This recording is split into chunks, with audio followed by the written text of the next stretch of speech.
hein, c'est-à-dire à passer des services d'ordre qui avaient été créés en 1969 pour se protéger des flics pendant les manifs, se protéger des fachos, etc. Hein? Des services d'ordre qui étaient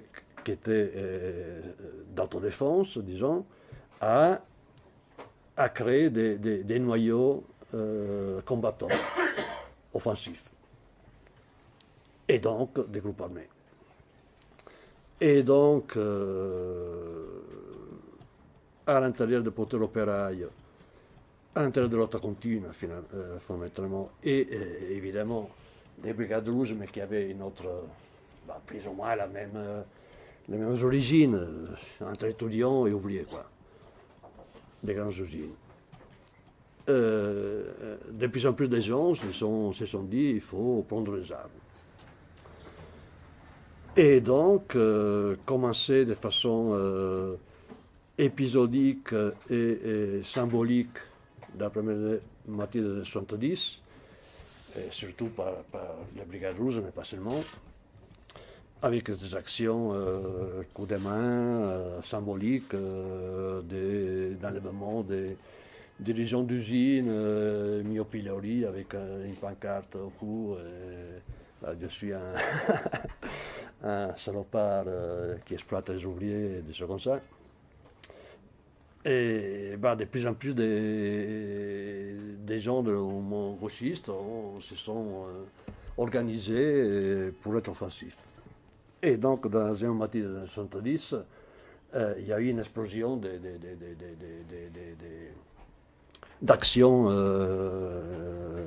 armées, d'attentats liés aux luttes sociales. Parce que le principe était toujours de faire des actions illégales d'attaque armée en liaison avec les luttes sociales qui avaient en cours.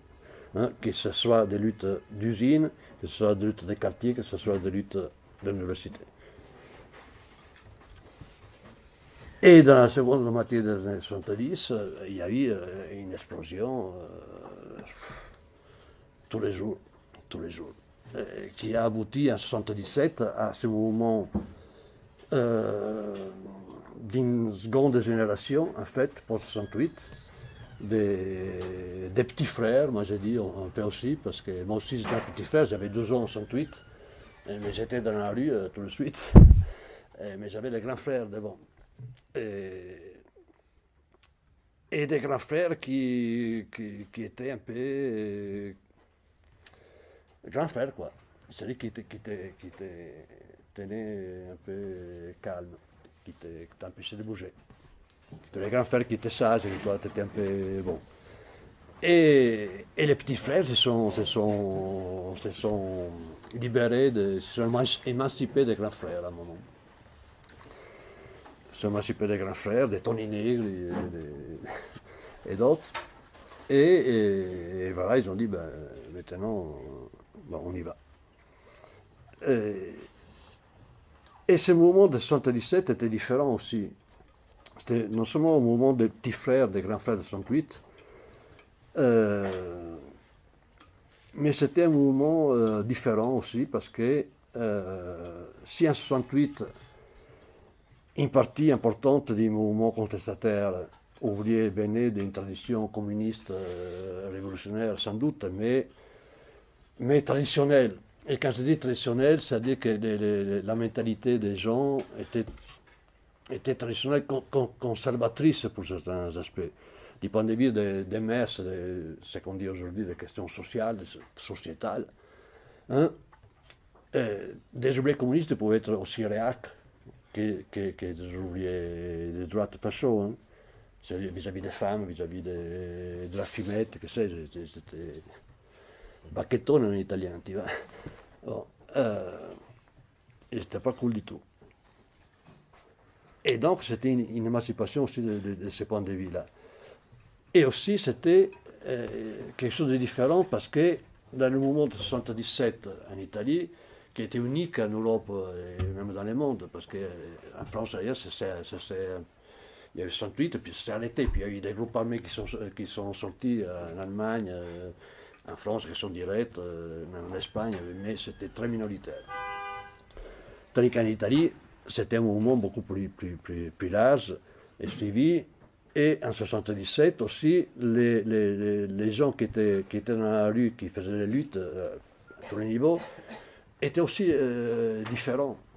Étaient aussi différents parce que c'était déjà les débuts de la situation actuelle. C'est-à-dire, jusqu'alors, dans les années 60, début des 70, il y avait pratiquement les plans emploi. Il y avait vraiment un plan emploi, n'importe qui n'avait aucune formation, il se présentait à l'usine, il était embauché pour n'importe quoi. Moi, quand j'avais 14 ans, quand j'avais des vacances scolaires, j'allais en intérim, j'avais du boulot le lendemain, sans problème. Aujourd'hui, c'est plus compliqué. Bon, mais au milieu des années 70, déjà arrivait le licenciement, arrivait justement l'effet de ce que Marx appelait justement l'armée des réserves, des chômeurs qui bloquent les luttes, les chômages, etc. Et en 1977, dans la rue, il y avait déjà ce que Tony appelait l'ouvrier social, c'est-à-dire l'ouvrier précaire, l'ouvrier diffusé, l'ouvrier partout, qui n'est pas seulement de l'usine, qui devient ouvrier du tertiaire, des services, etc. Et qui reste prolétaire, parce qu'il a 3 sous et des enfants à fabriquer. Et ce sont ces nouveaux sujets sociaux de précarité qui investissent la rue et la place en 1977. Hein? Et les sociologues à l'époque, ils ont appelé ça un étrange mouvement de trans étudiants parce qu'ils ne savaient pas comment le définir. Parce que c'était qui, ils ne savaient pas, parce que c'était à la fois des étudiants qui travaillaient, qui étaient précaires, qui étaient chômeurs, qui étaient... Bon. Et c'était le début de ce qui est aujourd'hui, à mon sens, la figure centrale de cette société, des sociétés occidentales, où on a créé le chômage de masse exprès pour empêcher les luttes des employés, des ouvriers. Parce que si tu as peur d'être viré, tu baisses ta tête et tu acceptes de ne pas avoir d'augmentation de salaire, voire de réduire ton salaire même, et tu acceptes toutes les couleurs pourvu d'avoir un salaire à la fin du mois. Et ça, c'est stratégique. Marx, il avait compris il y a 150 ans. Et donc, déjà, les patrons italiens avaient joué cette carte-là. Et en 1977, dans la rue, on retrouve tous ces gens qui sont mécontents de cette situation. Et non seulement on retrouve dans 1977 que, justement, les ouvriers qui luttent, ce sont des jeunes ouvriers qui ont 20 ans, hein, qui n'ont pas commencé à travailler à 14 ans, mais commencé à travailler à 18 ans, qu'ils ont fait un bac pro, hein, et qui étaient mes copains. Et ça, c'est important. C'est important parce que moi, quand j'allais parler avec des vieux ouvriers communistes qui avaient 50 ans, qui avaient fait la résistance, la guerre et tout, mais qui étaient bien carrés dans le marxisme, le léninisme, on n'avait pas grand-chose à se dire en fait. Tandis qu'avec des gens qui avaient mon âge et qui étaient ouvriers, que je connaissais dans mon quartier et tout ça, les choses allaient beaucoup plus facilement. Et qui fumaient des pétards comme moi, qu'on avait un peu la même façon de vivre, etc. Déjà, ça faisait des liens beaucoup plus forts. Et c'est ça qui a fait le 77. C'est ça qui a fait ce mouvement unique à l'époque et qui était un mouvement autonome. Autonome, ça veut dire quoi? C'est-à-dire que d'extra-parlementaires, on se sentait de plus en plus autonome par rapport à tout, pas seulement au Parti communiste, tous les autres partis évidemment, mais autonome par rapport aux institutions, qu'on voulait construire une autre société en dehors de tout ça, en dehors. Hein? Et qu'on s'est déconstruire, qu'on s'est construire dans l'autogestion des usines occupées, dans l'autogestion des squats, des immeubles occupés, des quartiers, etc. À tous les niveaux. Là où on pouvait, c'était... Et ça, c'était aussi une innovation, une sortie du schéma traditionnel du mouvement ouvrier qui était scotché aux usines elles-mêmes, alors que les usines étaient en train d'être délocalisées, démembrées. Moi, je viens d'une province, qui c'était la province de la grande industrie textile, troisième pôle industriel italien à l'époque, où il y avait des milliers d'ouvriers. Il y avait une usine, 10 000 ouvriers ou 15 000 ouvriers textiles, tous concentrés au même endroit. Hein. Et à partir de la deuxième moitié centraliste, tout ça, s'est démembré. C'est localisé en République tchèque, Pologne, Indonésie, etc. C'est déjà le début de ce qu'on appelle la mondialisation, plutôt la délocalisation, enfin, les intérêts du patronat financier. Et donc que ça éparpille aussi les ouvriers, parce qu'évidemment, c'est plus facile de s'organiser, et ça les patrons avaient bien compris, si tu es concentré. Si tu es concentré, évidemment, c'est plus facile de faire une lutte.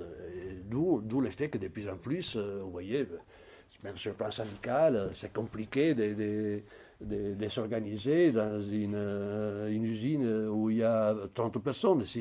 Là où il y en a 1000, c'est plus facile, évidemment. Et ça, les patronats l'avaient compris. C'est pourquoi aujourd'hui, trouver des grandes usines en Europe, vas-y. Hein. Ils font bien attention à les créer. Parce qu'ils savent parfaitement que ça peut donner lié à un contre-pouvoir. Bon, donc on a réagi à tout ça.